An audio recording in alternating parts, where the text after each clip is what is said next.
आभार।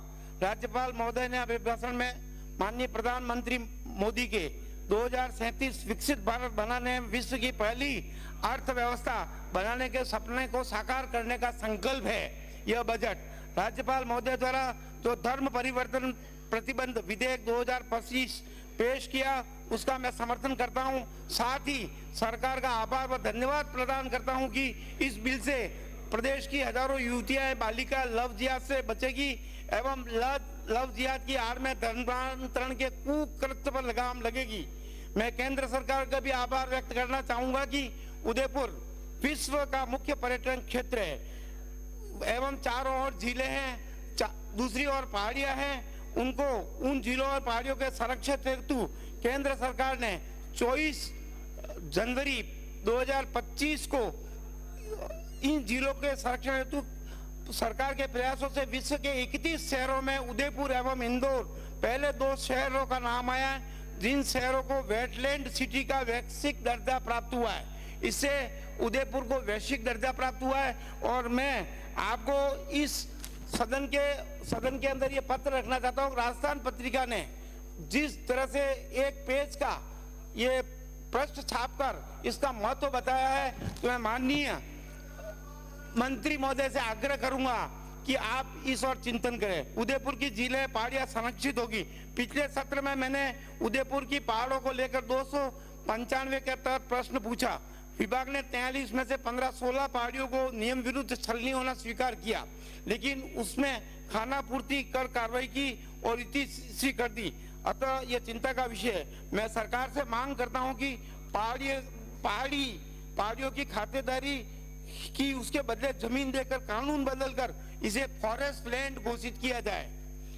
पूर्ववर्ती सरकार ने 1962-63 में कांग्रेस सरकार ने स्वर्गीय प्रधानमंत्री भारत रत्न अटल बिहारी वाजपेयी द्वारा कहा गया था कि देश में एक और सूखे की मार झेल रहा है तो दूसरी ओर बाढ़ की आपदा झेल रहा है, और सुझाव दिया कि देश की नदियों को आपस में एक दूसरे को जोड़कर दोनों विपदाओं से निपटा जा सकता है। उस समय के कांग्रेस सरकार के सदस्यों ने उस बात का मखौल बनाया कि प्रकृति को कैसे चेंज कर सकते हैं, लेकिन आज यह सत्य प्रतीत होता नजर आ रहा है। माननीय भजनलाल सरकार द्वारा इस सपने को साकार करने हेतु यमुना जल समझौता, उसके साथ साथ उदयपुर जिले का देवास 3rd और 4th माननीय सुगाड़िया जी ने 1965 के अंदर सोचा था, उसके सर्वे भी कराए, लेकिन उनके राजनीति में कमजोर होते ही उसे ठंडे बस्ते में डाल दिया। देवास 3rd और 1st माननीय वसुंधरा जी के शासन में माननीय गुलाब चंद जी कटारिया ने उसे स्वीकृत करा और पूरा किया। साथ ही कांग्रेस ने 3rd और 4th जाते जाते अंतिम बजट में घोषणा की, लेकिन बजट का प्रावधान नहीं किया।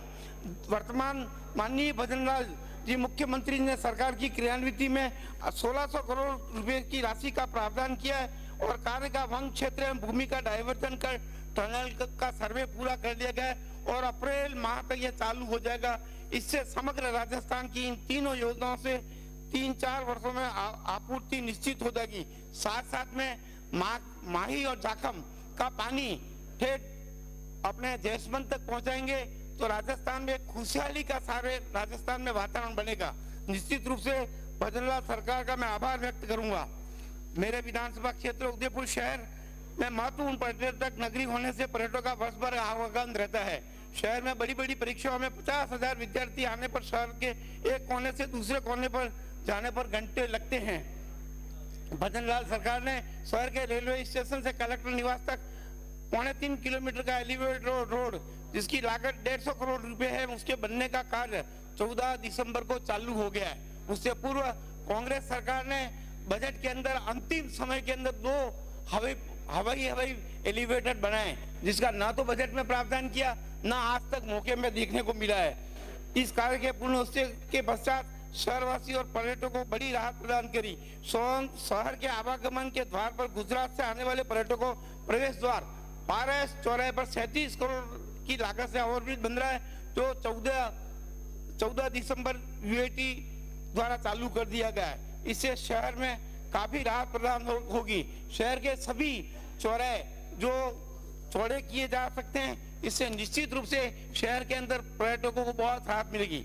पेयजल हेतु 215 करोड़ का बजट आवंटित किया है। स्वच्छ पानी के लिए 4 परिशोधन यंत्र 42 करोड़ रुपए की लागत से 42 पानी की टंकी 10 पानी की टंकियां और 20 करोड़ शहर के विभिन्न वर्षों से 40 वर्षों पुरानी पाइपलाइन जो 2,14,533 मीटर डालने से 7 करोड़ 7 क्षेत्रवासियों को शुद्ध पेयजल मिलेगा। वर्षों से स्वीकृत 400 केवीए का ग्रिड स्टेशन भूमि आवंटित होने के बाद पिछले 12 वर्षों से वो लंबित थी।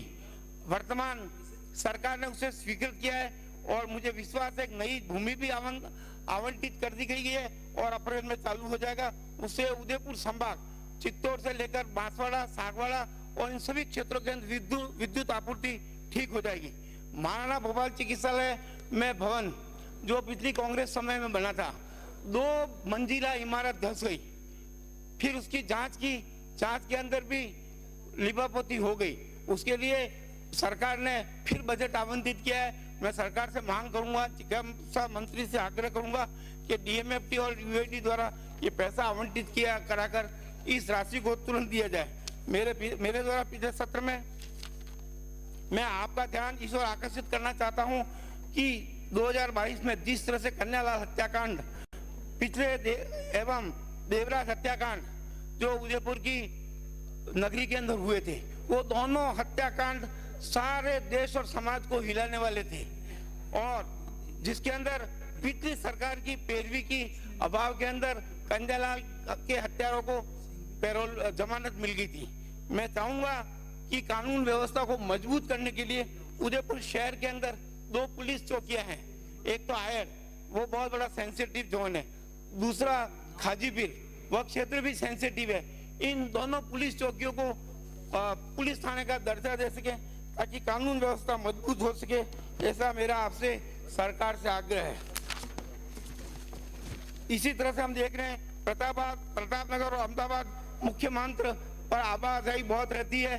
4 लेन का प्रकृति पर आने वाली वलीचा रोड को 4 लेन का बजट में सम्मिलित कराकर 50 बीघा भूमि आवंटित कर दी गई है। अतः हाईकोर्ट बेंच के लिए राशि आवंटित करने का मैंने आग्रह किया, वो दिलाने का कष्ट करें। पिछली सरकार के समय 272 करोड़ का एक भूमि प्लॉट घोटाला हुआ था। मैं यूडीए मंत्री जी का आभार व्यक्त करता हूं कि उन्होंने सदन के अंदर ये घोषणा की थी कि इसकी 31 दिसंबर तक जांच पूरी करके दोषियों को दंडित करेंगे, लेकिन उसमें निश्चित रूप से कार्रवाई हुई है, पर्याप्त नहीं हुई है। 8 मुलजिम पिछले कई महीनों से जेल में हैं, लेकिन मेरा मंत्री महोदय से आग्रह है कि अभी तक एक भी कर्मचारी गिरफ्तार नहीं हुआ है, एक भी अधिकारी गिरफ्तार नहीं हुआ है। ये चिंता का विषय है। 49 भूखंड निरस्त कर दिए, उनके कब्जे ले लिए, लेकिन आज तक उसमें एक भी कर्मचारी को नोटिस जरूर दिए हैं, लेकिन गिरफ्तार नहीं हुए। मैं सरकार से मांग करूंगा कि निश्चित रूप से अपराधियों तक, क्योंकि ये चिंता का विषय है कि जिस तरह से इन 272 प्लॉटों के अंदर घपले किए गए थे, इससे सरकार और कानून का भय समाप्त हो गया था और इससे निश्चित रूप से अगर कानून के शिकंजे में आएंगे तो सरकार की छवि भी सुधरेगी और पिछले घोटालों का खुलासा भी होगा और कानून का राज कायम होगा।